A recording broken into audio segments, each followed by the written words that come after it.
Pas dëmtimit nga reshjet e shiut, nis ndërhyrja në skarpatën e rrugës së Arbërit. Pas shumë ditësh nga dëmtimi i saj si pasojë e reshjeve të shiut, firma Gjoka Konstruksion ka nisur punën për riparimin e skarpatës në afërsi të tunelit të Murizit në anën e Tiranës. Çarja e betonit që ishte hedhur mbi rrugë ishte kthyer në një rrezik të madh për të gjithë drejtuesit e automjeteve, për shkak se rrezikonte të binte në asfalt në çdo moment. Ndërkohë kompania në fjalë ka nisur ndërhyrjen një ditë më parë dhe pritet që ta bëjë nga fillimi gjithë skarpatën e rrugës, rreth 2 kilometër larg tunelit të Murizit në fshatin Maric të Tiranës.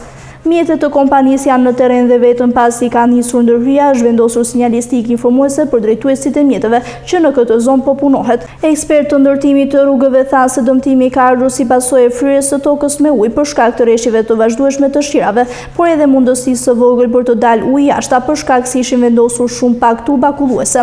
Një tjetër detaj sipas ekspertëve është edhe mospërdorimi i hekurit në betonizimin e skarpatës, çka e ka bërë atë jo rezistent ndaj kushteve të tilla atmosferike që ishin në muajt e fundit të vitit të kaluar dhe muajt e parë të këtij viti.